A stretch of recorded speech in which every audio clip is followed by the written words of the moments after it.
Dem be the pitches. Let's go to the plugs. Minor pitches. minor pitches. I want to deal with major pitches. I love that we are now at the point, but this has been going on so long, that there are now references that can be made. Even outside the, bounds of the show itself, we can make references to collisions and stuff. Right. It's great. Time to get your fix.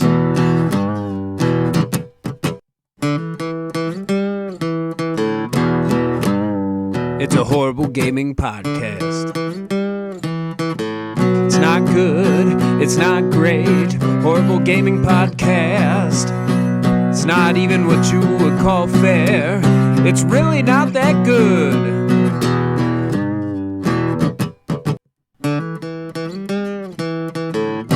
Horrible Gaming Podcast. Hello, my name is Zachariah with Old Man Gaming, and for whatever reason, you have decided to tune into a Horrible Gaming Podcast. And just let me tell you, ladies and gentlemen, it is horrible.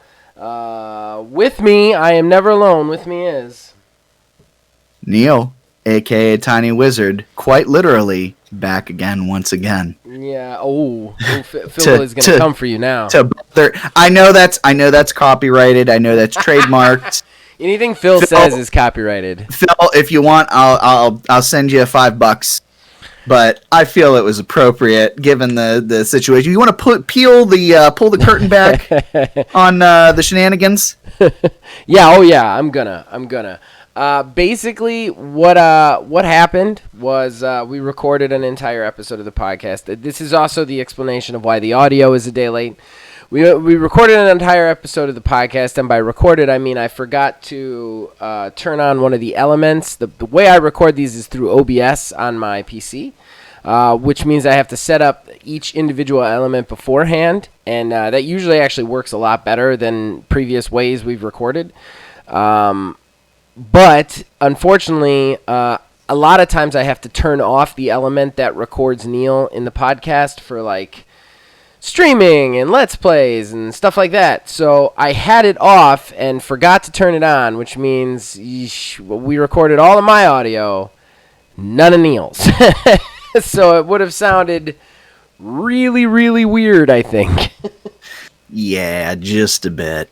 So there was no way to save it, no way to recover Neil's audio. So what we ended up deciding to do was just come back today, record a whole new episode.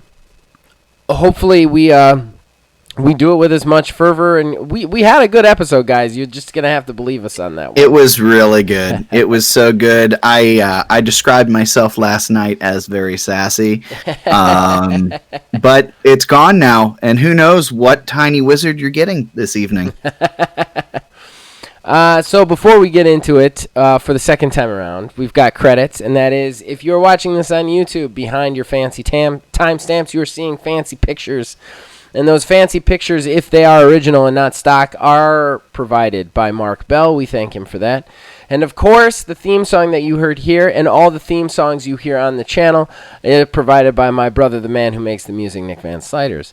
I do want to say his band, Red Delirium Project, officially named, has dropped a new single on the station. I urge you guys to go check that out. I did a fancy little video with some For Honor fighting, which is regardless of what you think of that game, it's a lot of fun to watch.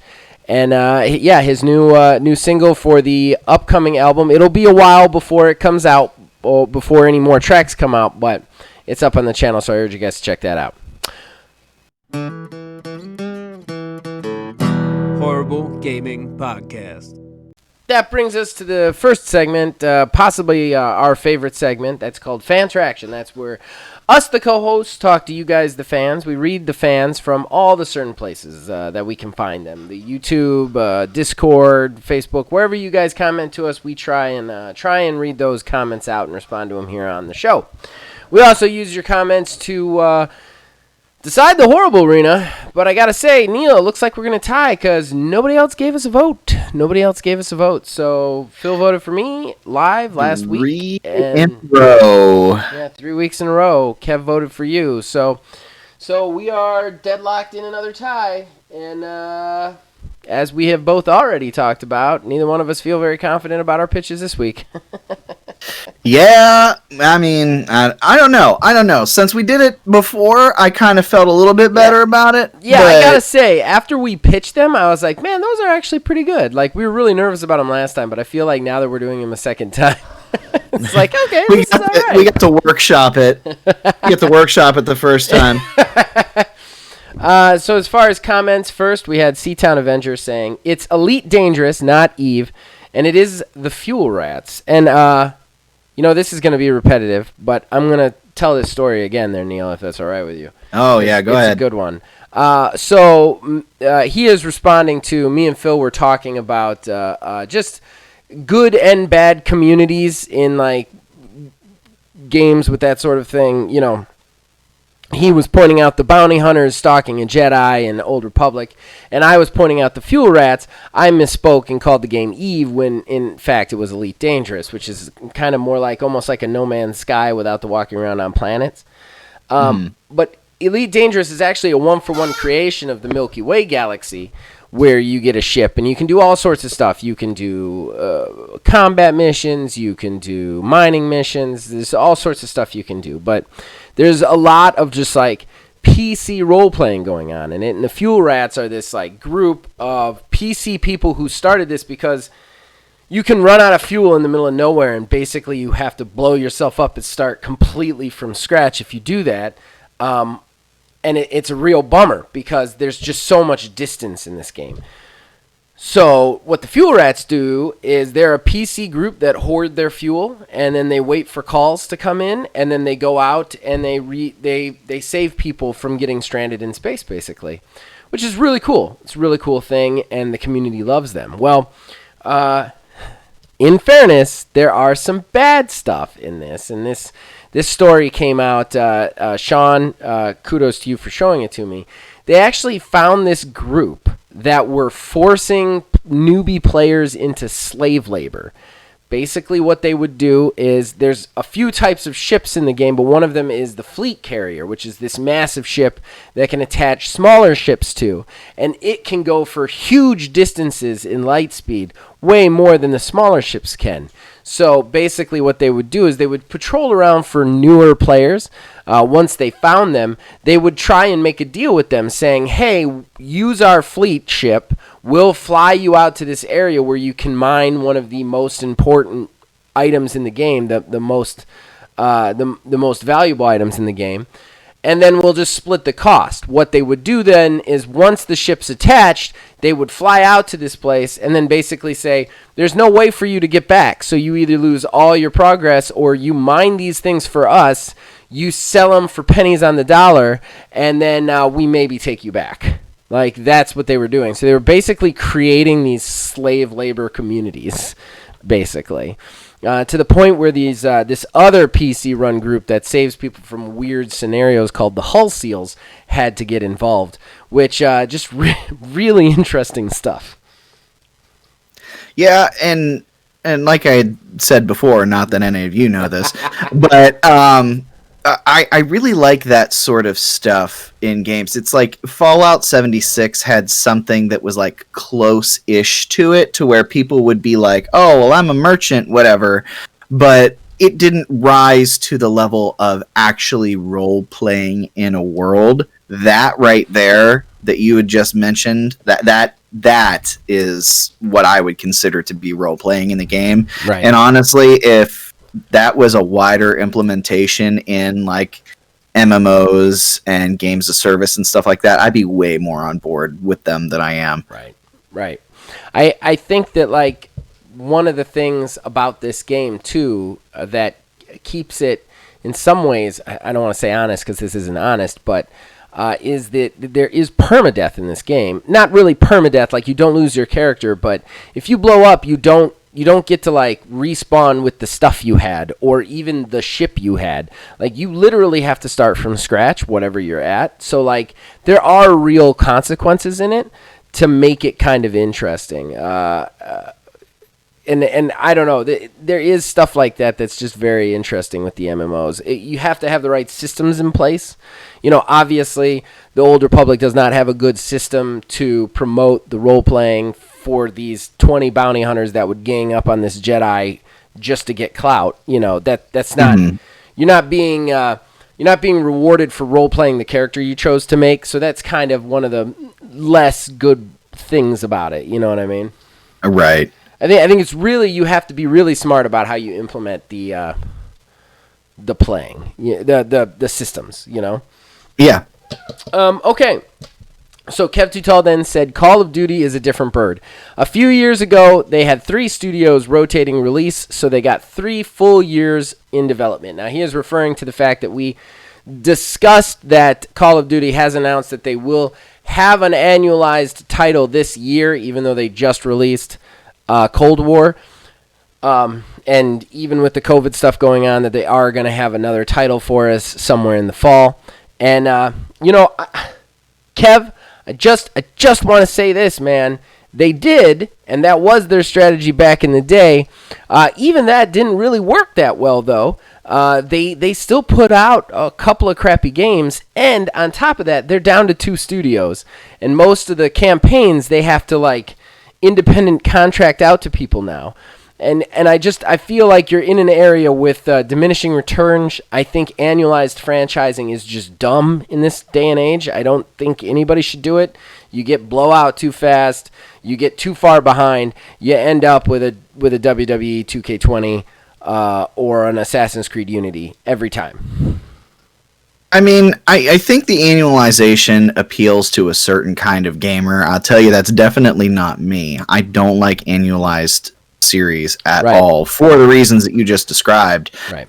I mean, there are some people who, I mean, depending on what they play the games for, like myself, can pick up that year's version of the game, get their enjoyment out of it in less than a year, and be ready for the next one. Like, when it comes to Call of Duty, I mean, I have only ever played zombies, and I do enjoy the zombies on it, but like I don't do the campaign, I don't do Warzone, anything like that. Right.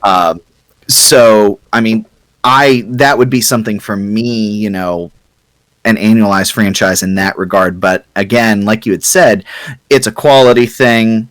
You know, it's slapping a new coat of paint on the same exact thing every single year. Right. And that's honestly, just not sustainable. Yeah, it's making less and less financial sense too. You know, like it just is like especially with the way games work now with the tail ends on them. You know, Warzone is probably the biggest property that Call of Duty has going right now as far as like money makers, and it's the free part of the game. You know, Zombies would be the second. From what I hear, everybody either plays Warzone or Zombies. The deathmatch players are fine, but deathmatch isn't as good as Warzone. So, like, I don't know. I feel like it makes more and more sense to look at it and go, you know, we're making so much money off Warzone. Why are we worrying about pumping out a new 4 to 6 hour story mode that some people don't even play when they buy it? You know, right? And, like, instead, like, I mean, really, Warzone is a games as service. I mean, like in itself, it is not Call of Duty itself, but Warzone is a games as service. I don't know why you're trying to attach a $60 game to that. I feel like what they should be doing is just doing these like updates every so often and making people pay smaller amounts for some chopped down versions. Like, instead of annualizing a franchise making a $60 game that people are going to start not buying eventually, why not just charge like, hey, $20 for the next Zombies installment, $20 for the next campaign, you know? And then keep the Warzone going. Then you have to put less work into it. You put one studio on Zombies, you put one studio on the campaign. You can keep those kind of annualized with regular updates, and you've got the Warzone constantly being updated.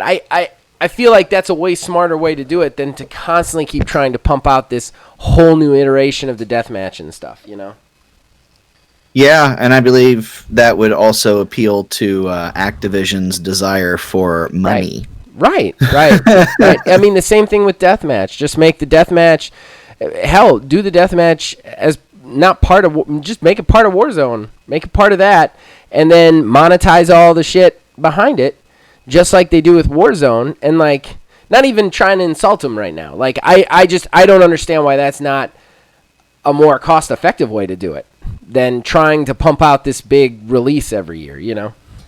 And I mean, I think the idea is gaining popularity too, because I mean, like Halo Infinite, whenever that decides to, come out, but whenever it's going to release with the actual full retail version, which is like the campaign, and then the multiplayer is going to be free to play. Well, and we're in a real weird spot too in the world because people want such a tail end on their investments in gaming, and in a lot of ways, I think they should get it. Yeah. I don't. Nobody's buying a $60 game for 4 hours anymore. I mean, or at least less and less people are. I think those even people who are buying solo, even people who are buying like single player, not very heavy non-multiplayer games, are hoping to get like 50 to 100 hours out of a game. And that's something that, like, I mean, on average, I'm not talking about everybody, but on average, Right. I think that's becoming more and more the norm. So why not lean into that instead of making these kind of like color-coded throwaways? It's the same with any annualized franchise. I just don't. The only annualized franchise that makes sense, well, and it doesn't even make sense, is sports. But sports don't even make sense. Just release a core game every 3 years, and then every year make everybody pay $5 for the new rosters. Done. Yeah. And then every 3 years, update the mechanics of the game. But like, you could have. I think that would have helped with 2K20 because they were updating mechanics every time, trying to put more into it. They should just release a base game, have one team constantly working on the mechanics, and then have another team just working on roster updates. And then, just make your game in the tail end. I don't understand why. I don't understand annualized franchises at all in 2021, I guess. Yeah. I mean, maybe I should make it a terrible talk or something, but spent a lot of time on that one. Let's move on. And then Zelen S commented, don't know who that is. He's a classy bastard. I know the guy. That joke was so much better the second time around. Yeah, it was. It was primed and ready to go. I knew it was coming. I could react to it. If anyone hasn't figured out by this point. Patenting a system in a game is BS. How do we expect to have innovation if that innovation is locked down like that? Especially because it is a system that is equivalent to an idea taking shape, and the base idea, not the implementation itself, that is legally restricted. Also, thanks, Phil, for covering this week. Oh my God, yeah. Because we did that, because we had recorded and we already lost it. I did want to say again, thank you, Phil, very much for covering for me. That is true. You said that at the top of the show the first time we did it. You just forgot this time. It was front of mind, top center, ready to go, locked and loaded. I was like, I got to make sure I say it. And I put so much effort in remembering to mention it before that when we did our quote-unquote recording last night, I fired that gun and the chamber was empty. And then this show you started by plagiarizing one of his sayings. Oh my God, yeah. I'm sorry. So instead of thanking him, you plagiarized him on the live one. Phil, I'll give you $10. How's that sound? Phil, I can go ahead and stand up for Neil on this one. He definitely thanked you right out the gate. I'm going to give him that one. He 100% thanked you right out of the gate in the show that was not recorded properly. But, yeah, we were talking about the Nemesis system. It's copyrighted, and it's shitty. Nobody's going to get to use that system. You got to wonder if anything even close to it can be used. It's just a real bummer for gamers. Yeah. All right, so I think that's fan interaction. You want to move on to the first talking point? Absolutely. Horrible Gaming Podcast. All right, so that brings us to our first talking point. This is not the same talking point that we did in the fake show, but we decided to switch it up a little bit so that we just didn't repeat ourselves constantly. Well, this info also broke that is too. True. So I mean, broke. we tomorrow, kind of benefited. We're getting this tomorrow. Well, today. Tomorrow, yeah, but like today. Oh yeah, today. It's already happened. So like all of our speculation is old news. Well, it hasn't happened yet, actually. What is it today? What's the? It's gonna be 5:00 Eastern. Oh, thank God. I was afraid it was gonna be during my stream. I was like, oh shit, that's not. I'm not gonna get anybody on that one.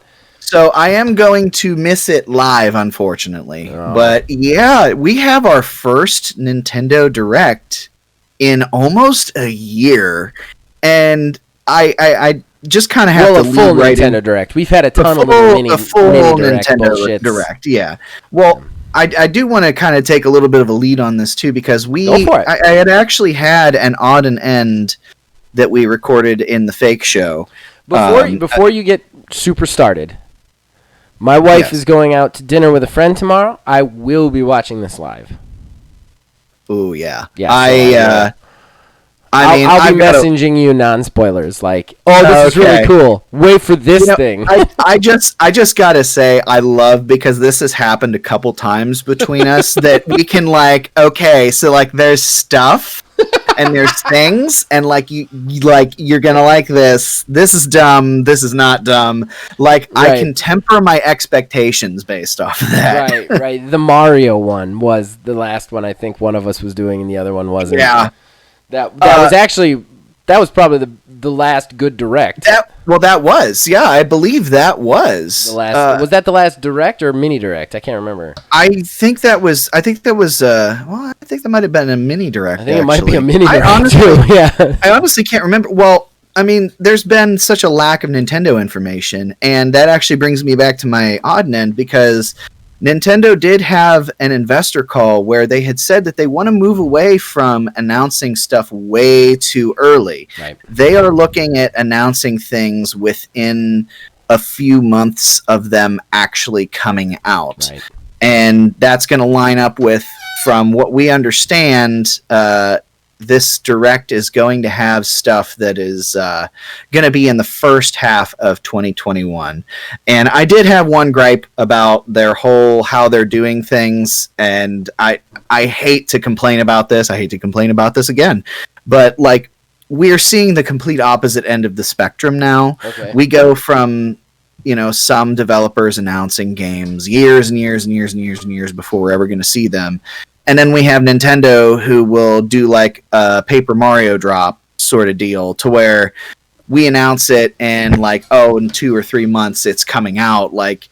Doesn't give the game enough time to hype, doesn't give people time to, save money up or whatever, or to buy the game. So, I mean, it kind of sucks or whatever in that regard. But, I don't know. I mean, we have a little bit of, I wouldn't call it a lineup for this year. We know there's the Pokemon Snap coming out at some point. We just had the Mario and Bowser's Fury come out. But there's probably about a 2 or 3 month window that falls within this that we don't know what is going to be coming out. So what do you think could be shown at this Direct tomorrow? Well, first and foremost, before we get into it, I do want to say we did end up talking about that a little bit in that odds and ends that you're probably not using this time, about the not saving up money the 3 months before. I do want to say I am all for things that give us less hype and more game. I do completely understand your maybe give me a little bit longer than 90 days to get the money together sort of mentality. Right. But I am all for more substance, less hype. As far as my speculation about what's going to be shown here, well, Neil, I need to go back to the predictions we made at the end of last year or the beginning of this year, and I am literally required to say the first one without a doubt, and that was one of my predictions was that we would get Breath of the Wild 2 this year. You think it'll be the first half of 2021? I think, and this is crazy, and I'm going to look really good if it comes out true tomorrow. But I want to point out when Breath of the Wild came to Switch. Do you remember? It was March, I believe. That is correct. It was a March release. Yes. So it would make a lot of sense, and Nintendo loves to do that, release things at the same time they released the last one. It would make a lot of sense, coupled with that investor call, that we're going to hear about Breath of the Wild 2 tomorrow. I could see it happening. However, I will see your Breath of the Wild 2 announcement and raise you one of my predictions. Oh, I know what it is. Was the Metroid Prime Trilogy port for Switch, which I've seen is rumored to be done, and Nintendo's just sitting on it waiting. Yeah, and I feel like that would be a prime candidate, if you pardon the pun, to be just dropped on us like out of the blue, because we're lacking Metroid releases sorely. The last Metroid release was the Metroid 2 remake for the 3DS. Yeah. Everybody's been talking about what's going on with Metroid Prime 4. I think that port would be the thing to stem the tide between the two. Sorry, just one more thing. No, you're fine. I still think that the Breath of the Wild 2 is going to be a holiday one, if it's coming out this year. But my guess was that it's going to be announced this year, but not coming out till next year. Yeah. So I don't expect to see Breath of the Wild 2 tomorrow. But if we do, you better believe I'm going to lose my mind. It'll be the best point you're happy to lose on that one, I think. Absolutely. Absolutely 100%. Yeah, I think Breath of the Wild 2. I do think that it's a little bit of a wild speculation, but I think all the stars have aligned, just like the way they talked about it on the investor call, the way that the release date kind of lines up with the release date of the first one. It's been so many years since the first one. You know, it just kind of makes sense to me. I do want to speak on your Metroid Prime trilogy. I 100% believe Nintendo sits on these games. Like, I don't know how they don't leak them. Like, I don't know how it doesn't get leaked somewhere along the line. But I truly believe they finish these things and just sit on them until they've got a big stretch of nothing. And right now, they're looking down a big stretch of nothing. And I said this the last time when they released Paper Mario out of nowhere. Like, there was nothing. There was nothing for, like, months. And then all of a sudden, they're like, Paper Mario. You know? And it was like they needed something right in between the last release and 3D All-Stars, and that's what they ended up doing. So I think the Metroid's a good call. I think we're also going to hear more about the Harvest Moon game coming out. Oh, I forgot about that. Yeah, everybody forgets about that one, but that's actually coming out in April, and it looks good. I mean, it's not going to be everybody's bag since it's, you know, a farming / romance simulator, but it's definitely a kind of game that I would like to play. So, and it's something that definitely speaks to Switch's strengths. You know what else I think that they might do tomorrow? I think they're going to do something that you have speculated that they're going to do. Ooh, what? In March is when all of the Mario stuff is going away. Ha. I get the feeling that they're going to be like, well, you guys wanted it so much, we're going to keep it or at least extend it. Yeah. That would be a good call to get them some PR, although I would have to accuse them of creating their own PR on that. Purposely putting themselves in the hole to get the points back in spades, you know. Yeah.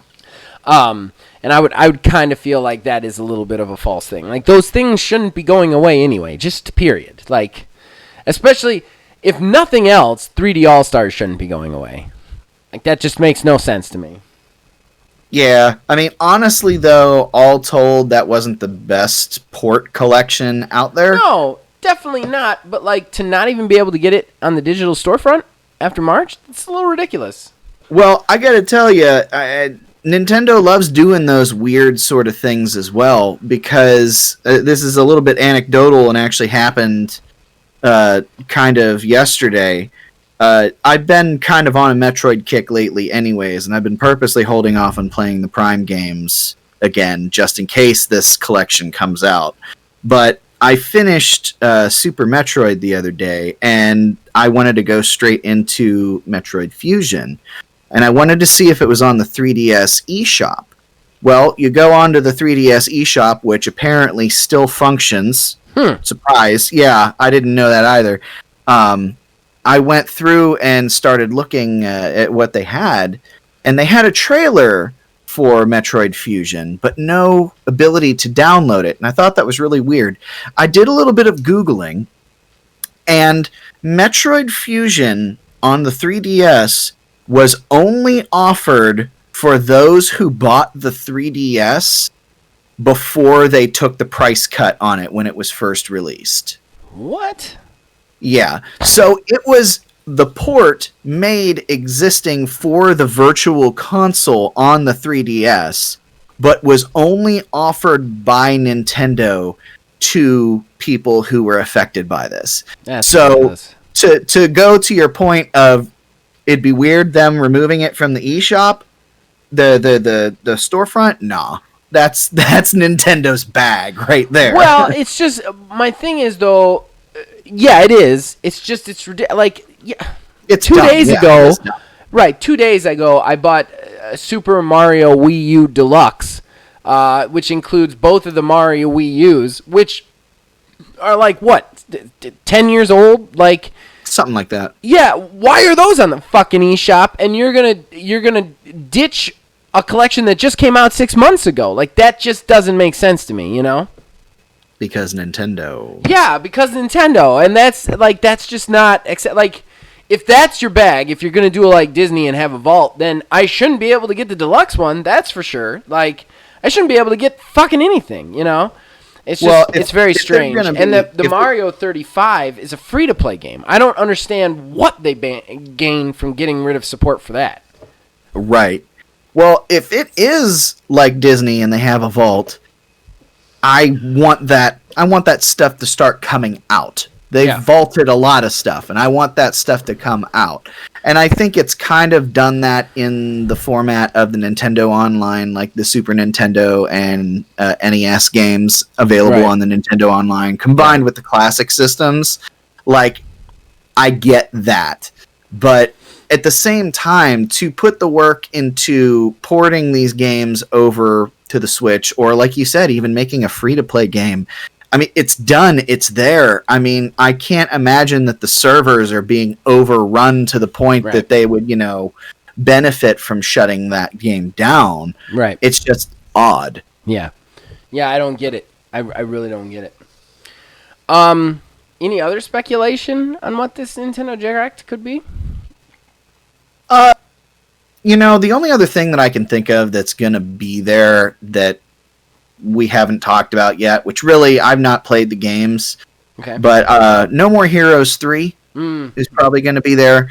I feel like the majority, if not half, of this show, which is going to be 50 minutes long, by the way. So, I mean, there's going to be a fair amount of stuff shown. Right. I know they've also mentioned that there's going to be some Smash info, so probably a new Smash character announced. Okay. But I think a lot of what we're going to see is going to be more footage of games they've already announced and talked about, maybe attaching a release date onto them.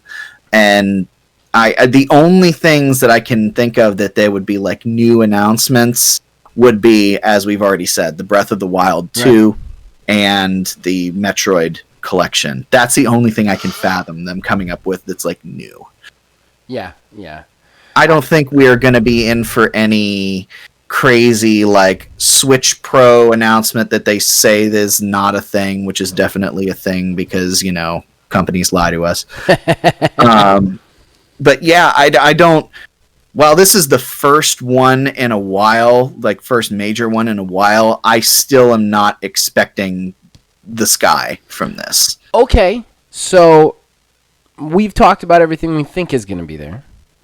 Of the stuff stuff we haven't talked about yet, what would your dream thing be that you'd want to see out of this direct? What is your out of left field Like, something that hasn't been talked about, so not Metroid, obviously, but, like, something that hasn't been talked about that is not expected. What would be your dream, like, right hook, holy crap, I can't believe that's coming out game?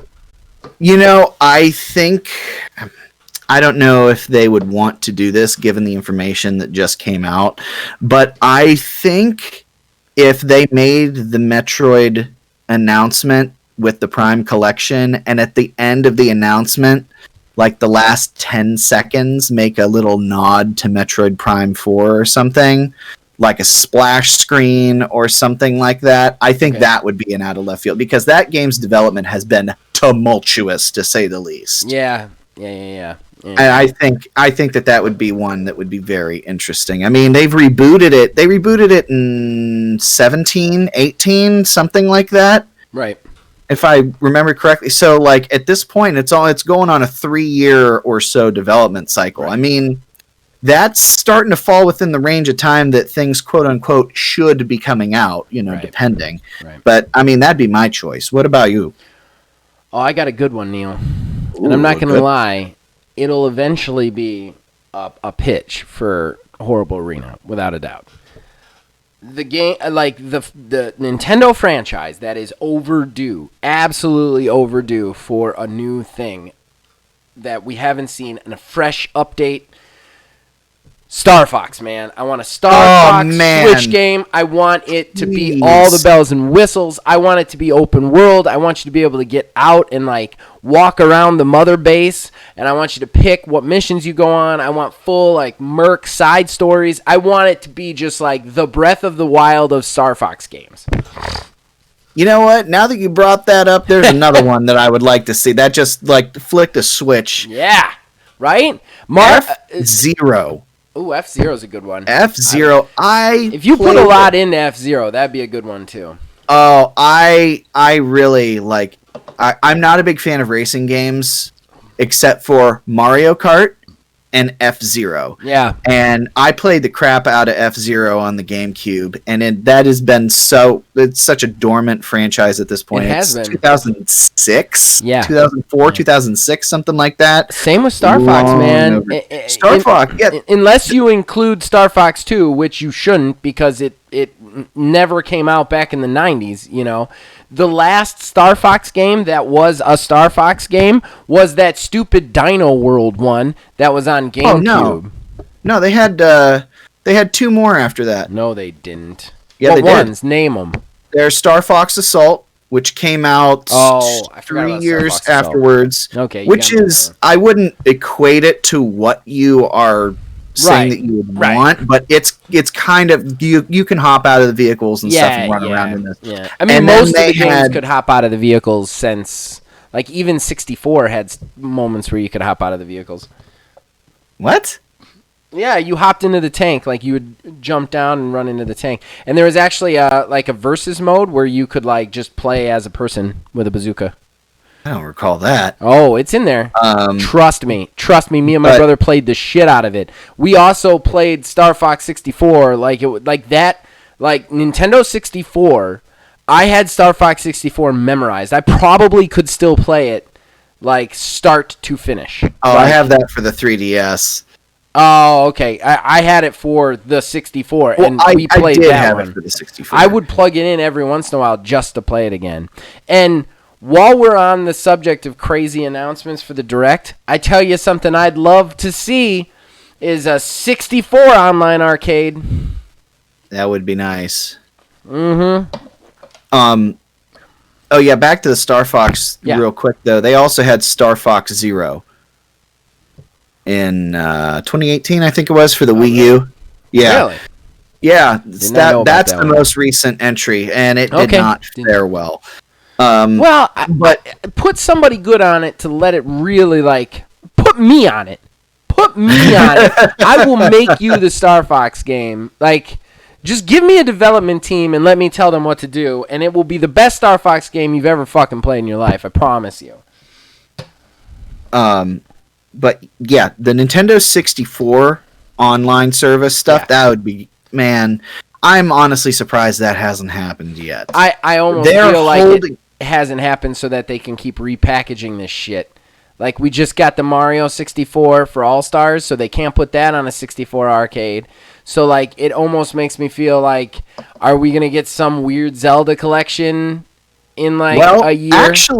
Actually, I didn't write this down in an odd and end, but the anniversary for Zelda is coming up, too, which not only lends credence to the possibility of Breath of the Wild 2 being announced, but there has also been talk online of a Zelda collection with a potential Ocarina of Time remake. Yep.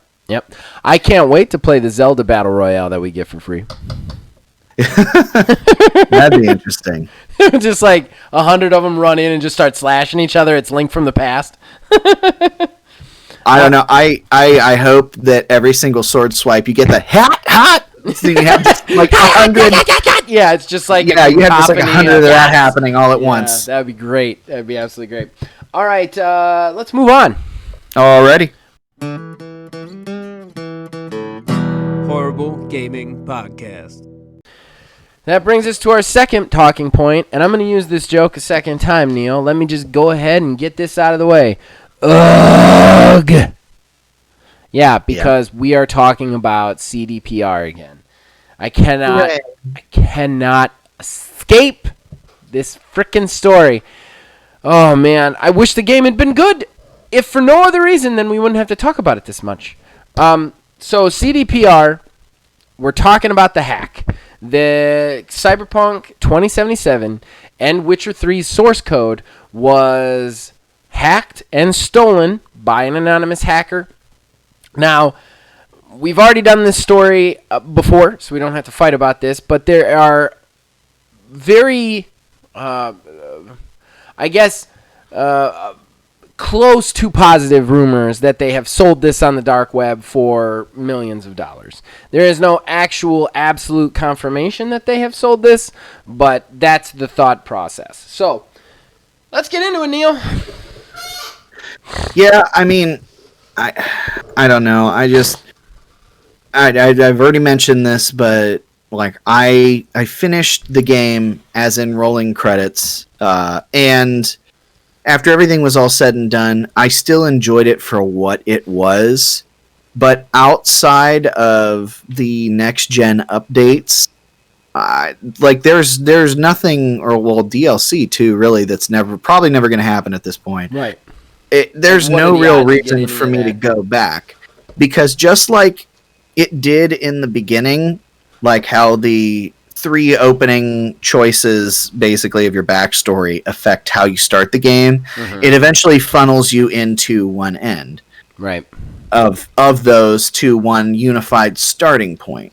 The same goes for the ending, given how things play out. I mean, you get a couple different choices that you can leverage towards the end, and sure, they can give you different endings. I saw 2 different endings on my playthrough, but it's just very much like you already know what's going to happen. The ending's going to be the ending, and that's about it. Now, I'm sure there's other ways for the game to end other than what I've seen that are more changed than what I've seen, but the fact still remains, like, the game isn't going to change enough as a whole for me to warrant another playthrough, at least not in the near term.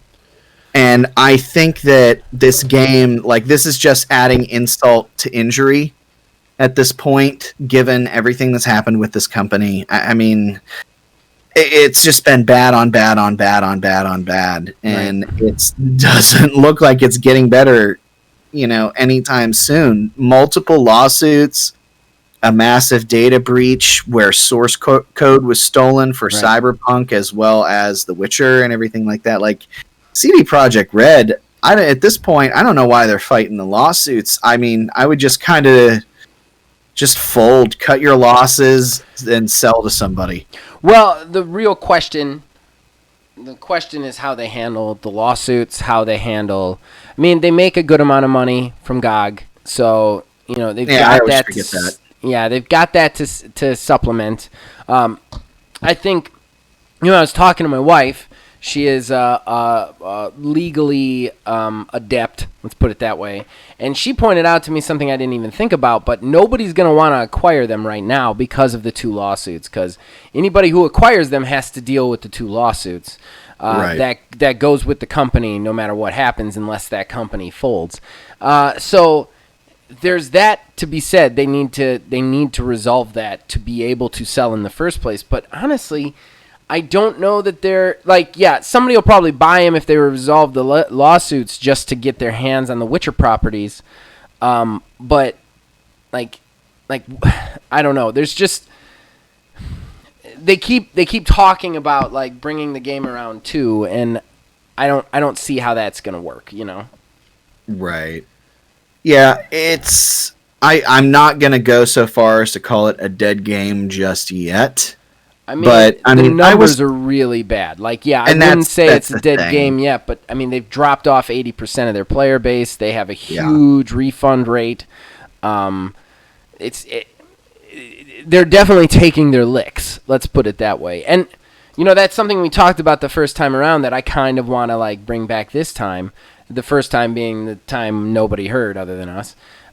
But the games that have come back from the brink, the games that have like returned from death, are games as service, or not even games as service because I get yelled at every time I talk about games as service, but they are the games with like long intended tail ends. You know what I mean? Like No Man's Sky has a huge multiplayer community, same with For Honor, which had no dedicated servers in the beginning, so it was just nearly impossible to play, but it had like a multiplayer community which could easily jump back in. The single player stuff, I think you said it last time, they only really get one chance. Yeah, and that's the thing. Like the game, you get that one chance. Single players, usually with a handful of exceptions, like when you play that game, that's it. If you're playing by yourself, you are going to play that game. If you do not like it, you're not going to waste your time anymore because your interaction does not change like it would with a multiplayer game or like an MMO game of service sort of deal. What you get is what you got, basically. There's also always something of the foundation to bring somebody back, whether it be a low barrier to entry so that like, I could just try this out and then it gets them sucked in, or if it's just like some mechanism that like would be cool if the game was better and then the game gets better, But like games, we talk about games that fail. Mass Effect Andromeda, single player, handcrafted experience. It was bad. It never got a second chance, and they killed it faster than your head could spin. CDPR is now in that position where they're a single-player game. They really like, even though they had some DLC announced, nobody was expecting it to have a huge tail end on it, Nobody buying the game was thinking about, like, just wait till this gets good, Right. I don't know. I mean, that's one of the nice things about games as service games, too, is, like, for me, I'm predetermined to give them more leniency because of the way they market themselves, because of the way they're putting themselves out there. As long as the game's playable in the beginning, like not buggy or whatever, I'm like, hey, this is going to get better because I know that there's a team out there working on this 24/7 making it better, With these single player games, that necessarily isn't the case.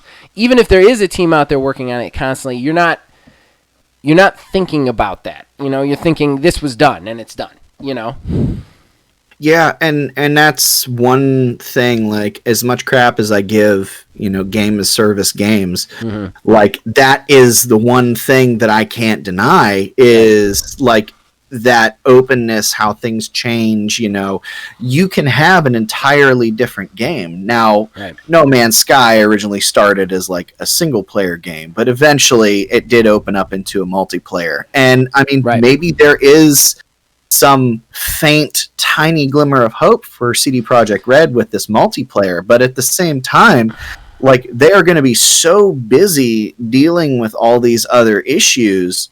If that multiplayer doesn't come doesn't end up getting figured out, put out, then that is it. There's nothing going to be left. And even still, I feel like as more people roll credits, the few that are still playing on Cyberpunk, there's that player base is just going to keep dropping more and more and more and more. And then it's going to get to the point to where it's like, well, what else do you have other than a multiplayer for me? Because that is one thing. Like, I'm not a big multiplayer guy, but you better believe if that Cyberpunk multiplayer comes out, like, I would be on that real quick. You know, that's something that, not to correct you, you're completely right. No Man's Sky was a single-player game. But one of the things about that, though, that's different from this is the fact that No Man's Sky, one of the things they failed on was the fact that Sean Murray said that it was a multiplayer game before it came out. Yeah, that was one of the features that was just missing, was that you would never meet other people. But he had actually said in an interview you could meet other people. So, like... Yeah.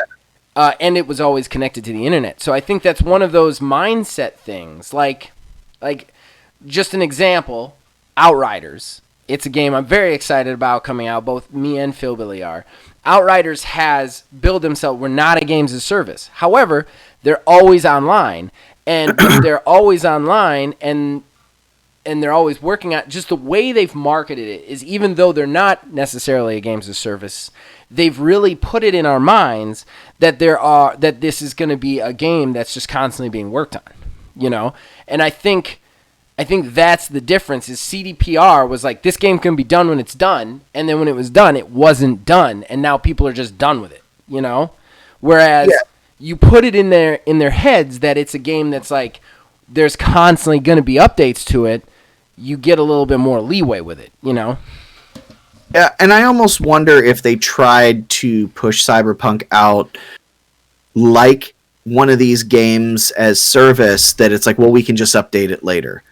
Which honestly kind of seems like it just was an extra layer of skis on top of everything else. Because I think that they expected to just cruise on through saying like, well, we're going to fix it. And it's like, but there's like a bar, the BS bar, basically. There's a level of what we can deal with in a game, you know, before it's like, okay, I just can't. Like, literally game-breaking bugs, physical game-breaking bugs that can't be, like, fixed with reloading. Like the issue that you had where the dude died outside of the elevator. Like, that's hard stuff. Right. Somebody just kind of like, you know, walking through a wall or something like that. That's not going to make me stop playing a game.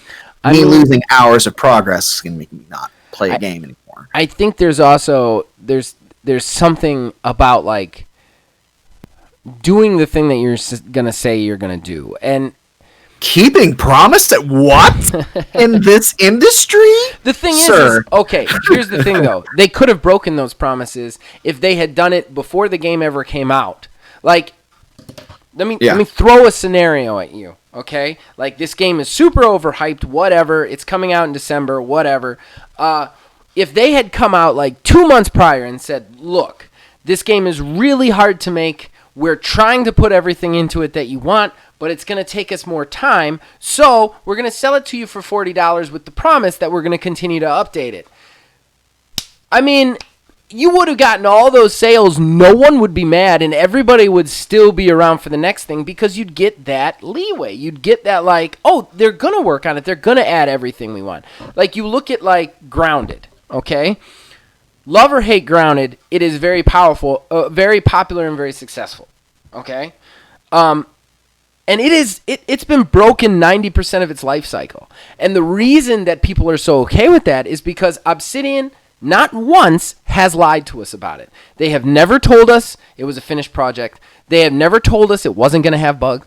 They never told us, like, you know what I mean? Like, everything they've done, they've been open and honest with us. Even when the bugs come, they immediately go, hey, there's a bug. We're going to fix it as soon as possible. Sorry about that. Like, and that is why it's so popular. Obviously, you can't sell it for $60, but like that's the problem is that they just kept telling us this was the game.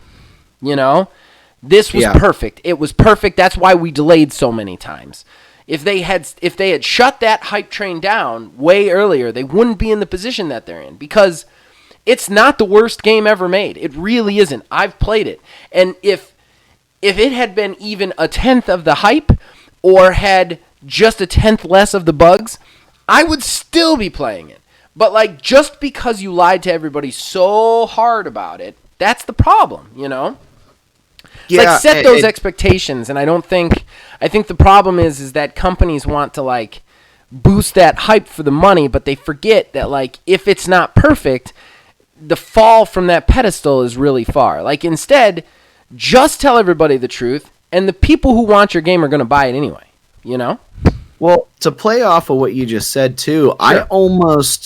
I almost wonder, because that hype train was so strong for that game. Yeah. I almost feel like if they did come out and say, "Hey, we're going to knock $20 off of this. It's not going to be what we said it was going to be, but we're going to fix it later," I think that people would have been just as livid. Really? I think people would have been just as livid, because all of the telltale signs were there. Like, you know, all the rumors floating around, like the rumor that it wasn't running very well on the previous gen hardware was literally just that rumor was why we changed our pre-order from the Xbox, because we have an Xbox One S, to the PlayStation 4 version, because we have our PS5. Right. And I'm so glad that we did, because, you know, we see how that turned out. But again, we saw how that turned out, and they're like, "Oh, it runs surprisingly well on previous generation hardware." Well, we know that that's a lie. Well, that's what I'm saying. All of these, like, if they had just been more honest with us, like. But I'm sorry to cut you off. No, you're fine. But it's like, I think that because they had already kept the hype going and made those reassurances, that if then afterwards they were like, maybe it wasn't so great, because they already made those reassurances, then people would feel like they were duped. Well, and if they would have been, that's what I'm saying. They should have probably not made those reassurances. Is like, that's where the lie comes in. You know what I mean? Right. Like, they just kept delaying it and pushing that it's good and it's gonna be good. Like, whereas if they had just like done the Night Cities, but maybe not, you know, said everything that was in it, and then maybe said, like, maybe if they had come out in August when they delayed it that first time and just said, "Listen, we're going to work on it for 3 more months. It's going to be a little bit buggy, but we're going to release it at a cheaper point, and we're just going to add more stuff as we go." Like, I don't think people would have been halfway as pissed as they were when they persistently lied to them for 3 months after that, while also delaying it, and then not giving anybody the correct software to review, you know? Yeah. Like, and I feel remember, like that you know, was rough. And I remember the day too that the review embargo lifted, because you and I had a conversation about it, about how the embargo's coming off and everything like that. And I believe the exact conversation of, it kind of makes me nervous that they only reviewed the PC version and wouldn't let anybody capture anything. That is the biggest red flag, like, ever. And that was the thing, is, you know, once we started to get our hands on the game, like, we saw what it was. Right. And of course, you know, we started to feel, you know, a bit betrayed by what they had said. I think myself, I would have judged the game more harshly, personally at least, if they had been like, "Look, this isn't what we promised it was going to be. We're going to knock some cash off of it, and we're going to fix it later," because it did not live up to what it was that they were promising us. I don't think it was ever going to live up to what they promised us. But so you're saying the better idea is for them to continue to lie to us and put it out in a broken state? No, I mean, I think that they literally just should have bit the bullet and done a 5th yellow screen delay and been like, "Look, like, it's not ready." And of course, at this point, they had already dug themselves in such a hole. Yeah. The last delay that they put through for it, people were literally sending death threats. The problem is, though, is if you delay at that point, you only build more hype is the problem. Like, by the time that it was releasing in December, even if that game had been great, like, even if the game hadn't been bucky, it still would not have been what was promised or what the people thought it was going to be. Like, no matter what happened, they've just overhyped it at that point. Like, I feel like they should have been more honest with us in the beginning. And I would have been way more for, like, a $40, like at that point, I feel like I would have been way more into a $40, hey, it's not perfect game than just lying to us all the way up until it comes out and then fighting with Twitter people that it's bad, you know? Like, right. I don't know. I would have respected more honesty. Like, even if it was a mistake, I would have respected and been more happy to give my money to more honesty than I got. And what I got was just a pack of fucking lies and no way to return a shitty game that I don't want anymore, you know? And as a result, they done had all their shit stole. Right. Whereas if you had told me it was a shit game to begin with, or at least it wasn't the game that it was supposed to be, I'd be much more ample to be like, all right, well, I'll give it a try. I would have definitely been more lenient on it than if you had just, like, fucking fed it to me, rammed it down my throat, and then walked away, you know? Yeah. I don't know. That's my thought process. But, all right, we need to move on.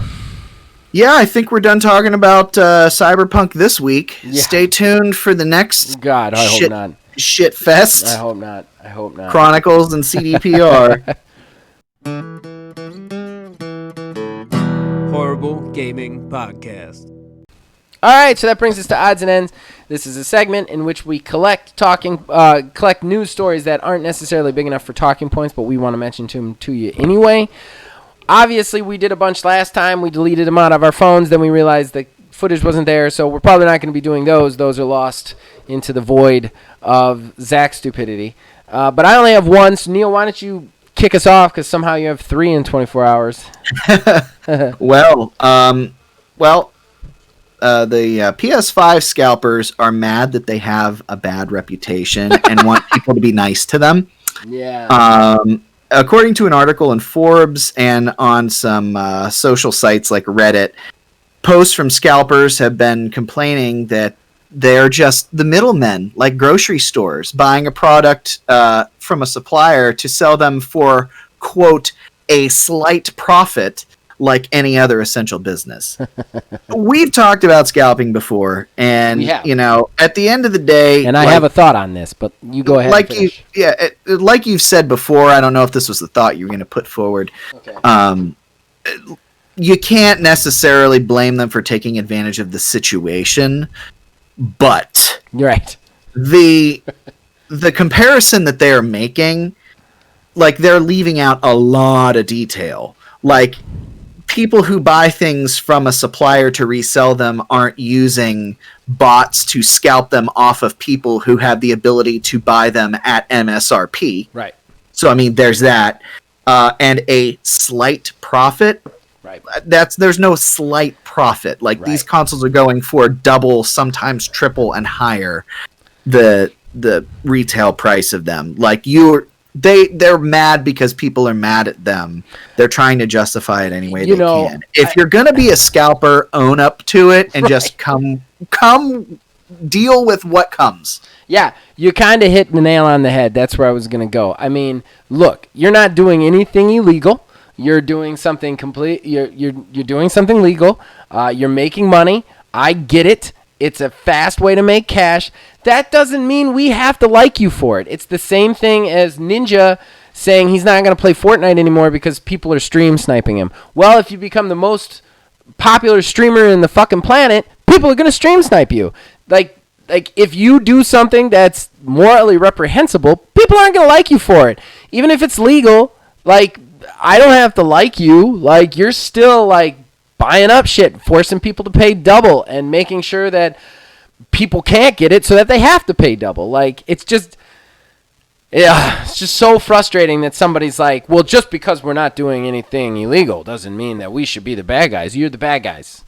You're the bad guys. Own up to being the bad guys. That's fine. I don't mind you being the bad guys. I don't mind that you're necessarily doing it. I get it. But at the same time, you can't expect people to like you for it. Yeah, they're trying to garner this sympathy, and I really want to know where it comes from. Like, do they think that they are literally, like, opening a storefront like PS5s are us, Right. and like Right. I could work a scenario in my head to justify it being okay with it if they were selling them at like $100, maybe $200 markup. I could convince myself that it's quote unquote okay, but like this is just ridiculous. Absolutely ridiculous. Honestly, you know what you're doing when you're scalping. Honestly, if I had a bot to scalp, if I had the software to scalp, I 100% would scalp. Like, it would not even be a question. I would immediately go out and scalp as fast and humanly possible as I could these game systems and these graphics cards. I will tell you right now, I'm not going to sell them for double. If for no other reason than I'd want to undercut the other scalpers. Oh, right. Like, I want them to buy for me. I'd rather make $200 for me than give that guy $600. But still, I'd sell them for a markup of a couple $100 so that I could make bank. But I would own up to it. I'd be like, look, there's an exploit in the system. I need to make money. I'm a human who lives in America, so I'm using this to make money. I am sorry that this puts you in a shitty situation, but it's a capitalist society, and I got to think for myself first. Like, own it. You know what I mean? Like, just be the scalper if you're going to be the scalper. These guys were just like, oh, you should not like us because we're not doing anything technically wrong. No. You're not still being a dick wrong. about it. It's like and there becomes a point too where it's like morally wrong too. Right. Especially around like the holiday season, there was that story that came out about, people who were scalping the PS5 so like they could make money, to make sure that their kids have an okay, like a good Christmas or whatever. It's like I can kind of see that, but at the same time, you are selling these things. I screenshotted one whenever the PS5 first came out on eBay for $3,500. Yeah. That was the starting bid, so it's not like it worked its way up there. Right. So it's one of those things too. It's like there's a line of you making money, and there's just a point where you're just being an ass. Right. And I don't think I'd ever start the bid that high personally. I think that's a little morally reprehensible, but at the same time, I don't think they're doing anything illegal. I get them wanting to make as much money off of it as they can when they can, but at the same time, you can't expect people to like you. It's just that simple. You can't do a jerky thing and expect people not to think you're a jerk. Right. So go ahead and go with another one since I only got one. All right. Well, this is actually a little bit more PS5 news, and it's just a quick mention, really. Sony's actually now been hit with a joystick drift lawsuit for the PS5 DualSense controller. Fortunately, ours hasn't done anything like that. Our Joy-Cons have not drifted either, so that's great. But especially, I feel like with the PS5 controller, because there's just so much tech inside of it, and if I remember correctly, they're like $10 more than like PS4 controllers were. Something like that. But like these things are already failing, and the console's been out for how long? Right. I think at this point we may start to want to look into different analog joystick inputs, because those joystick inputs have not changed for a very, very long time. I wouldn't disagree with that. Well, I mean, They definitely need to get a better technology for it. I do think that 2021 is going to be the year of the lawsuit for gaming as an industry. Yeah. We've got a lawsuit against them. We've got 2 lawsuits against CDPR, and we have a lawsuit against... there's another one. I can't remember what it is now. It's driving me nuts. But there was another lawsuit that I talked about last show. So it's funny. We got a lot of lawsuits going on. Everybody getting sued. Yeah, everybody's getting sued. I hope it leads to some more responsibility in the industry, honestly. Yeah.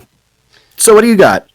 My only one is Amazon's only game that's showing promise after the $500 million that's been spent on it, after all the crappy news about bro culture and their failed Crucible or whatever. The only game that showed promise is New World, and it has been delayed from spring 2021 to August 2021. So Yeah, Amazon is 500 million plus in the hole right now. So that's pretty rough for a gaming division. But at the same time, like Amazon, we've kind of talked about this before. It's like Amazon's such a huge company, and they got a disgusting amount of money. That's like a drop in the bucket to them. Yeah, I don't know. I think Bezos thinks that way. I want to see. I mean, they just had some leadership change. So Yeah. I can't imagine the leadership isn't like, let's go a different direction, or maybe gets a little bit more fiscally responsible. I'm not sure, because I know Bezos has stepped down and somebody else is in charge now. But and that just happened. So the question is, do they start trimming the fat? Do they continue to throw money at things? Like, what are they going to do with it, I mean, I think they're going to still throw money at it, strictly because, like, I just now started seeing ads on Facebook for their streaming service, Luna. So, Right. like, I'm curious to see what's going to happen with that. Yeah, I don't think that's ever going to actually be a thing. Yeah, no, I don't think so either. And it actually kind of segues right into my last odd and end, if you will allow me. So, according to a report from Kotaku, staff at Google Stadia's lone game studio were praised via an email from Phil Harrison, VP of Stadia, literally days before the studio was shut down. The email was sent January 27th, and the announcement of the studio closure happened on February 1st. So, just Stadia just sucking so hard. Like, at this point, I have my Stadia controller. I literally just look at it. I don't know if I want to just like hang it on a wall or something. Like, I'm never gonna use it again. No, it's useless now. It's just beyond me. The fact that they thought that they could get into gaming by literally spending their way in, and it's not a distribution platform. It is an actual game service platform. Like, Epic just kind of spent their way in. Right. And it worked because, they distribute games. Right. I mean, they make, they license out the Unreal Engine and everything. Right. But, it's the distribution. They're not developing and being an actual gaming platform like Stadia is. And the fact they thought they could just throw money at it. I just wonder how long until it gets added to the graveyard. It's just another casket, another nail in the casket. I still think if Stadia had made it so that you're not paying full price for the games, we'd be having a very different conversation. I really do. The only reason I would not say that is because America's internet infrastructure is not built to be it's not as good. Broad like that. It's not as good, but I don't think it would have been popular. I don't think it would be like dying the death that it's dying. I think it would be like Games Pass. It would be waiting in the wings for its time. You know what I mean? Yeah, I can see that. I do want to point out, I said this on the show that is not going to air, and I have to say it again, because I like last year at some point when Stadia paid a ton of money to that developer of the Savage World game. Yeah. The Journey to the Savage Planet. They paid a ton of money for them to be their first like AAA first part or second party publisher or whatever that would be. Right. I said to you, I was like, they're going to look like geniuses because they're going to get paid all this money by Google. They're going to get to start working on the game. Google's going to shut down, and then they're going to be able to just put it on whatever they want and keep the money that they had in the first place for doing that. And, man, they're going to look like geniuses. Yeah. I mean, they're definitely going to make out. Yeah. All right, so that's it for odds and ends then? Yep. All righty. Horrible Gaming Podcast. that brings us to the end of the show, the moment of truth, the moment you've all been waiting for, the main event. That's right, the Horrible Arena. What is the Horrible Arena if you have never watched or listened? Well, first of all, please watch or listen more. But what it is the two co-hosts are going to pitch a game. We're going to pitch that game based on a pre-existing criteria that we take turns picking, or the guest picks, depending on whether we have one or not. Last week, Neil picked, and Neil picked Shooter. Now we are going to pitch you the game, the elevator pitch, the developer, what the game is, and then you guys get to go to all the places, the comments section below, Facebook, Discord, and tell us which game you want to spend your hard-earned money on if you had to choose. With that said, the quantum coin has been tossed. Neil gets to go first. Take it away, Neil. All right, so my project is going to be Project Chroma, and it's going to be made by Nintendo. Project Chroma is a first-person shooter where you play as a scientist of Earth. An asteroid has crash-landed into Earth, and creatures within it have begun stealing all the color in the planet. But as a scientist, you create a weapon to combat this alien force, the Prism Gun. And you will use this to fight fire with fire. The Prism Gun does not fire traditional ammunition, however, but actually sucks up color from the surrounding area and breaks it down into primary colors into different ammo types. There are 3 types used against the enemies based off of the color that they are. So blue enemies would be shot with the blue ammo, so on and so forth. However, some enemies will be colored in a way that doesn't match their primary color. So one would be possibly green, and at that point you would have to swap between your blue and yellow ammunition to actually damage the enemy. Players would also have reserve tanks that they can unlock through play to pre-mix colored ammunition in a crafting system and equip the tanks as needed in combat. There would also be options for campaign co-op, as well as online multiplayer modes. A territory capture based on team color coverage across the map, somewhat like Splatoon. A versus mode where you could attempt to take all of the color from one team's side, as well as a team-based competitive color mode where 2 teams must rush to color a copy of the same map where only one half of it is colored. So you would basically fill in the picture. There would also be a strategic hard mode after completing the game where the primary colors are actually replaced with the 225 RGB numerical values used on PC monitors, giving you exact amounts of color that would be attained from extracting colors, leading to possible resource management on top of the standard first element. So that is my pitch, Project Chroma.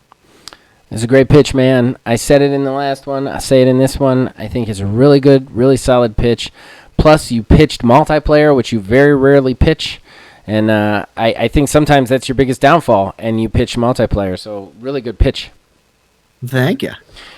All right, so that brings us to me. My game is Project Sweeper, and it is by Ghost Ship Games, the creators of Deep Rock Galactic, a big favorite here on the channel. So, what is Project Sweeper? Well, you will start off by creating your own character, and then you will be third person, and you will attain a ship. Just right off the bat, you'll be gifted a ship, maybe inherit a ship or whatever. It'll be a ratty crap ship. But basically what you will do is you will leave the space station or whatever, and you will go after these large, beaten up, destroyed space hulks, like big tanker ships or battle cruisers or whatever, just left floating in space from big space battles or accidents or core meltdowns or whatever. What you will then do is, with a kind of a thin suit and some magnetic boots, you will actually jump into the ship and go into the ship to loot stuff. You'll have to move through the ship. You can move completely 360 degrees in the rotation, walk on the roofs, walk on the walls, whatever, because you're magnetized. You will have to avoid pitfalls. You'll have to avoid the ship falling apart. Maybe a part of it is still about to explode. But even more so, there are a host of different alien creatures that can take root in these space hulks that you will have to fight your way through. To make matters even more interesting, you will be able to go in with a friend, up to 4 friends, and you guys will be able to trudge through these kind of like space dungeons together.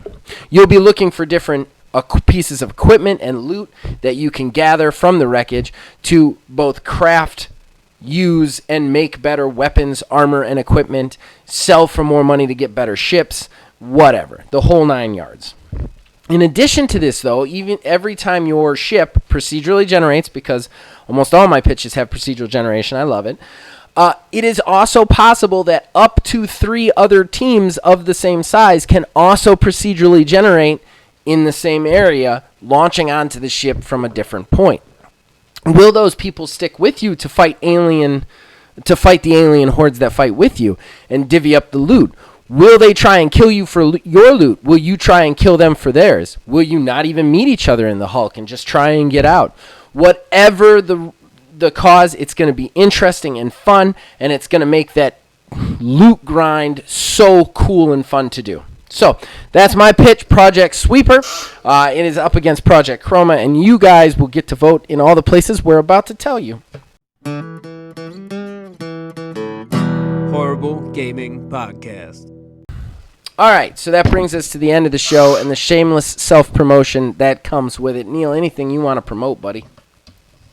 Well, there is OMGW, and I am promoting this because I actually did a voice, and it was a voice, that's for sure. I just kind of like destroy my throat into a microphone, and it makes words, and words happen. But I tell you, it was fun to do, and I can't wait to do more of that. As well, Halo Infinite Road is still going on. We just recorded our next batch of videos for that as well, so that's going to be coming out here soon. And I'm going to segue over to you now. I don't know why I just gave you the microphone metaphorically like that. I just kind of spaced and just stared. I think my eyes crossed. It's all right. I'm extremely tired, and I have another 2.5 hours of work, so I get it. All right, so yes, I do want to just secondarily promote OMGW. It is going on right now. There is nothing on this channel that I put more work into, regardless of what Ziggy Vance thinks of my work. That son of a bitch can go straight to hell, as far as I'm concerned. But I put a lot of work into these shows, like more than anything else. I am very proud of them. It is true machinima, in my opinion, and something that I've always wanted to do, both in wrestling and machinima. So it's very exciting. I urge you guys to go check it out. Neil did a great job with his voice, and what made it even more difficult was I actually voiced the character that was based off him in Season 1, so he had to actually kind of copy that voice, which you actually did a really good job, man. Really good job. Thanks. Weirdly enough, I like making weird sounds and voices. I just don't get to do it all that often because I'm so self-conscious about it. Some of them come out on Halo Infinite Road. I always enjoy them when they do. It'll occasionally pop out here and there, but like I run my tabletop game as well, so I get that out on Tuesdays usually. The only other thing I want to promote is 5 Things. It's a new weekly show we are doing right now. The first 2 episodes are up. The first one was on basically every episode centers on a game that is either coming out or has come out, and 5 things we want to see either from it or in it. The first one we did 5 things we want to see in State of Decay 3 when it comes out. And then the second one we did 5 things we want to see in Call of Duty Warzone. And I reach out to the community members here. I actually put the work in to talk to people to see what they want to see out of this. And next week's, if you care to voice an opinion, is 5 things you want to see out of Monster Hunter World 2 when it's announced. So if you care to voice an opinion, head over to the Discord or even in the comments below. Just write it up, and I'll try and get it in there. So other than that, we have shows literally every day of the week, just about. So check out everything this channel has to offer. You can also check us out on Facebook at OldManGamingDH, on Twitter at OldManGaming9. You can join our Discord. The link will be in the description below.